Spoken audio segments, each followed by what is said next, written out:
The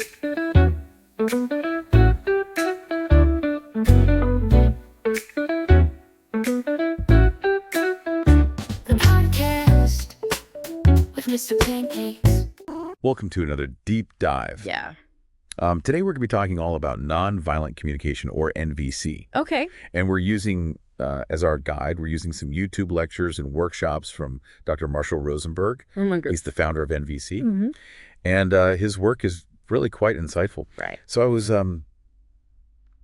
was getting ready to start recording here and just to get into that Zen space. Yeah. When all of a sudden, bam, Mr. Pancakes, my cat, decided that my lap was the perfect landing spot. Oh, wow.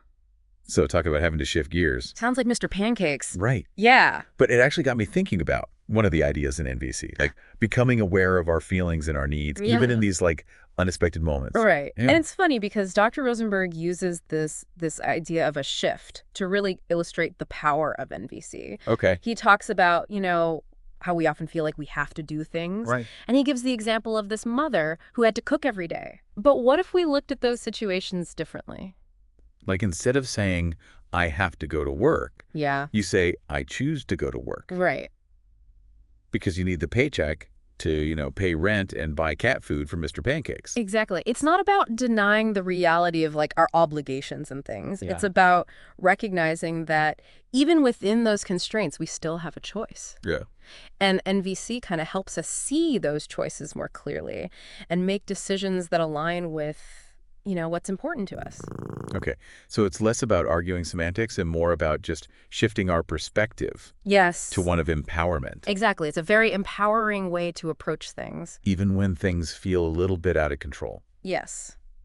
And this ties into another key concept, the difference between feelings and thoughts. Yeah. Right? We often use the word feel when we're actually expressing a thought. Oh, yeah. I do that all the time. Right? Like, I feel like you're not listening. Yep. It's not really a feeling. It's an interpretation. Yes. It's more of a thought. I catch myself doing that all the time. I'll say, I feel like I'm failing, when what I'm really feeling is anxious or overwhelmed. Yeah. That's a very crucial distinction. Yeah. And so NVC encourages us to develop a richer vocabulary for our feelings. Okay. Dr. Rosenberg uses this great analogy.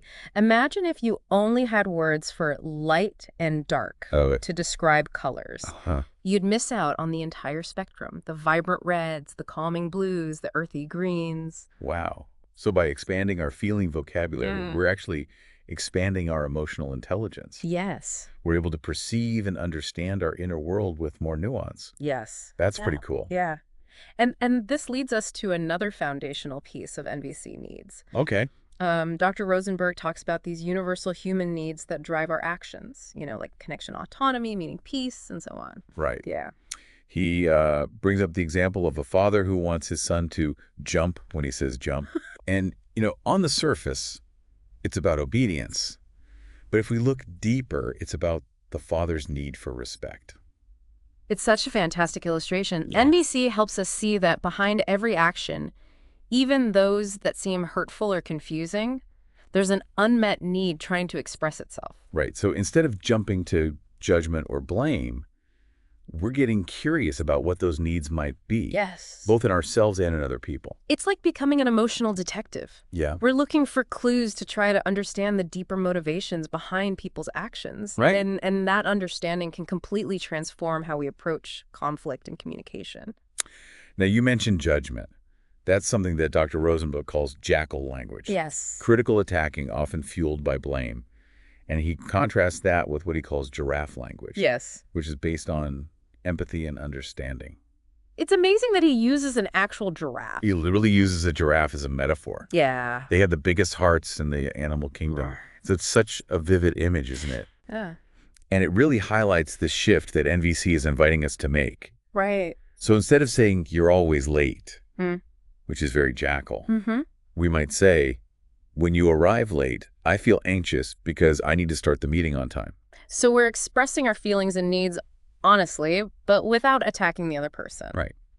We're making a request, not a demand. Exactly. It's about moving from that like fight or flight jackal response to a more compassionate, collaborative approach. And like a giraffe with its long neck, NVC encourages us to see the bigger picture, Yeah. to understand where the other person is coming from. Yes. So going back to my surprise encounter with Mr. Pancakes, Mm-hmm.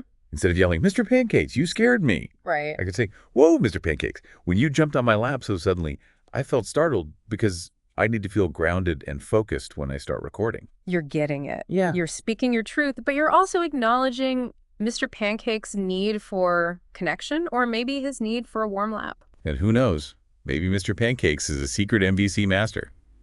Maybe. He's certainly teaching me a lot about staying present and flexible. Yeah. We'll be right back with more insights from Dr. Rosenberg. Stay with us. Welcome back. We've been talking about this whole giraffe language thing. Yeah. And it sounds great in theory, but I'm wondering, does it really work in those heated moments? Right. You know, when emotions are running high Yeah. and you're about ready to unleash your inner jackal. Yeah, it's a fair question. Right. NVC isn't a magic wand Right. that instantly erases conflict. Of course not. But it does offer us a framework for navigating those tough conversations with more awareness and compassion. So instead of reacting defensively when someone's coming at us with jackal language, we try to hear the pleas behind their words. Exactly. It feels really hard sometimes. It can be. Yeah. Dr. Rosenberg talks about how all human behavior, even the most challenging, is essentially a tragic expression of an unmet need. It's like that person is shouting, "Please see me, please understand me." Wow. But they're doing it in a way that pushes people away. That's such a powerful shift in perspective. Yeah. It's like seeing someone throwing a tantrum, not as a villain, but as a hurting child who doesn't know how to express their needs in a healthy way. Exactly. Yeah. And that's where empathy comes in. Okay. NDC isn't about condoning hurtful behavior. Right. It's about trying to understand the root cause of that behavior. Yeah. It's about recognizing that everyone, even the person who's triggering us, is essentially just trying to get their needs met. Okay, so let's say we're in a situation where someone's really pushing our buttons. Yeah. We're trying to listen with empathy, but they're just not letting up. Right. What do we do then?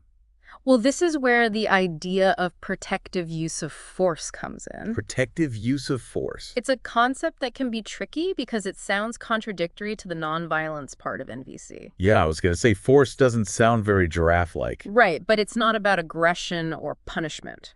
It's about setting boundaries and taking actions to protect ourselves or others from harm. So using the giraffe metaphor, it's like a giraffe using its powerful legs to kick away a predator that's threatening its calf. Yeah, exactly. It's acting from a place of love and protection, not aggression. That's a great analogy. Yeah. Protective use of force in NVC can be anything from saying, "I'm not comfortable continuing this conversation right now," Okay. to physically removing yourself from a situation where you feel unsafe. And it's about doing it in a way that minimizes harm to everyone involved, right? Precisely. Okay. It's about acting from a place of clarity and consciousness, not reactivity. Right. And it's always a last resort after we've exhausted our attempts to connect through empathy and dialogue. I'm starting to see how all these pieces fit together. Mm-hmm. We're learning to observe our feelings and needs to express them authentically Yeah. and to listen for the needs behind other people's actions, even when those actions are challenging. Yes. It's like we're building a whole new toolkit for communication and Yeah. conflict resolution. And Dr. Rosenberg emphasizes that these tools are just as important to use with ourselves as they are with others. You're talking about self-empathy, right? Exactly. Right. That inner critic, that voice that tells us we're not good enough or that we messed up, Mm-hmm. that's often speaking in jackal language. Yep. Self-empathy is about turning toward those thoughts and feelings with the same curiosity and compassion we'd offer a friend. So instead of beating myself up for making a mistake, I might ask myself, what was I feeling and needing in that moment? What was I trying to accomplish? That's it. Okay. And then you can offer yourself the same understanding and support you'd give to someone you care about. This is making me think about how we often receive compliments. Okay. Sometimes I feel awkward or even defensive when someone praises me. Yeah. Does MVC have anything to say about that? It's interesting you bring that up because Dr. Rosenberg talks about how we often express gratitude in ways that are actually quite jackal in nature. Really? How so? Well, think about those compliments that feel more like pressure than genuine appreciation. Okay. Like, "You're so talented, you could be anything you want to be." Right. On the surface, it sounds positive, Yeah. but there's an underlying message of, "Don't mess this up. Live up to my expectations." Wow. I never thought about it that way. But you're right. Yeah. It's like the compliment comes with strings attached. And that's not true gratitude. Right. Giraffe gratitude is about expressing appreciation in a way that's specific, heartfelt, and free of judgment. Okay. It's about acknowledging the other person's actions and how those actions impacted us Oh. without imposing any expectations on them. So instead of just saying, "You're a great friend," I might say, "I really appreciate that you listened to me so patiently yesterday when I was feeling stressed. It helped me feel calmer and more supported." That's a perfect example. Okay. You're acknowledging the specific action you're feeling and the need that was met. Right. It's a gift with no strings attached. And when we're on the receiving end of that kind of gratitude, it feels really good, right? It does. But I'll admit, I struggle with accepting compliments gracefully. Yeah. I tend to downplay my actions or say, "Oh, it was nothing." That's a common response. Yeah. But it actually diminishes the giver's generosity. Okay. It's like saying their feelings and needs don't matter. Right. NVC encourages us to receive gratitude with grace and humility. Yeah. A simple thank you or I'm glad I could help can go a long way. It's like allowing ourselves to be touched by the other person's kindness, to feel that connection. And that connection is at the heart of NVC. Yeah. It's about recognizing our shared humanity, even in those moments when we feel most different or disconnected. It's like we're all part of this intricate web of relationships. Yes. And NVC is giving us the tools to weave those connections with more awareness and compassion. Beautifully said. And as we continue exploring NVC, we'll see how these principles can help us navigate even the most challenging aspects of human experience. Stay tuned for the final part of our deep dive. Welcome back to our deep dive into NVC. It's been quite a journey exploring these concepts with you. It has. We've covered a lot of ground.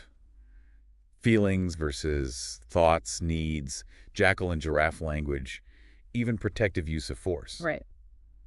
But there's one more piece of the NVC puzzle that I'm really curious about. Oh, okay. What's that? Well, Dr. Rosenberg talks about this idea of mourning. Yeah.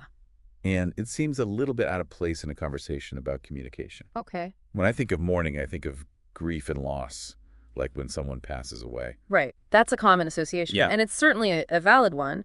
But Dr. Rosenberg uses mourning in a broader sense. Okay. He's talking about the process of acknowledging and processing the pain we feel when any need goes unmet, Okay. whether it's a deep loss or a daily frustration. So it could be anything from the grief of losing a loved one to the disappointment of a project falling through at work. Exactly. It's about recognizing that those painful feelings are messengers. They're trying to tell us something important about our needs. Uh-huh. Think back to our earlier conversation about the father who wanted his son to jump when he says jump. Right. What if that father takes a moment to mourn the fact that his need for respect isn't being met in that moment?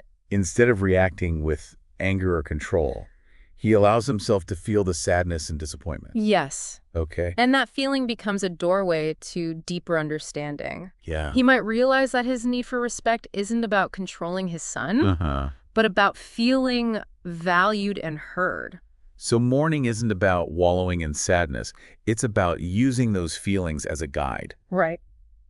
to connect with our needs and find healthier ways to meet them. It's like we're giving those feelings a voice, allowing them to be expressed and heard. Yeah. And often that process itself can be incredibly healing. But sometimes those feelings are so uncomfortable. Yeah. It's easier to just push them away or distract ourselves. I understand. We live in a culture that's very uncomfortable with negative emotions. But think about it this way. If you had a physical wound and you ignored it, it wouldn't heal properly, right? It Right. might even get infected. So you're saying those painful emotions are like emotional wounds. Yes. And mourning is the process of tending to those wounds Exactly. and allowing them to heal. That's a beautiful way to put it. Yeah. And just like physical wounds need time and care to heal, so do emotional wounds. I'm starting to see how mourning can be a powerful tool for growth and transformation. By allowing ourselves to feel those difficult emotions, we're actually creating space for deeper healing and understanding. And that understanding can lead to more compassionate action. Right. We might realize that we need to set a boundary in a relationship. Yeah. Or perhaps we need to apologize for something we've done that's hurt someone else. It's like that ripple effect. Yeah. By attending to our own emotional wounds, we're creating a ripple of healing that can extend outward Yes. to our relationships and even to the world around us. It's a beautiful thing to witness. Yeah. And it's a testament to the transformative power of NVC. This has been such an enlightening deep dive. It has. I feel like I've gained a whole new perspective on communication and conflict. Yeah. What stands out most to you about NVC? For me, it's the emphasis on connection. Okay. NVC reminds us that even in those moments when we feel most disconnected or at odds, there's always a potential for understanding and empathy. Yeah. It's like we're all part of this intricate web of relationships, and NVC gives us the tools to weave those connections with more awareness and compassion. And maybe that's a good takeaway for our listeners, too. Yeah. Whether it's a challenging conversation with a loved one or a frustrating encounter with a stranger at the grocery store. Right. Remember those core principles of NVC. Yes. Observe, feel, need, and request. That's it. Try to see the pleas behind the blame. Yeah. And even when it's tough, try to respond with empathy and understanding. And don't forget to extend that same empathy to yourself. Right. Allow yourself to mourn those unmet needs. Yeah. To feel those difficult emotions and to learn from those experiences. Who knows? Maybe even Mr. Pancakes will pick up a few NVC tips along the way. Maybe. He's certainly teaching me a lot about patience and the importance of staying present. Right. Thank you for joining us on this deep dive. Yes, thank you. We hope you'll continue exploring these ideas and see what transformations unfold in your own life. Until next time, keep those giraffe ears on and keep diving deep.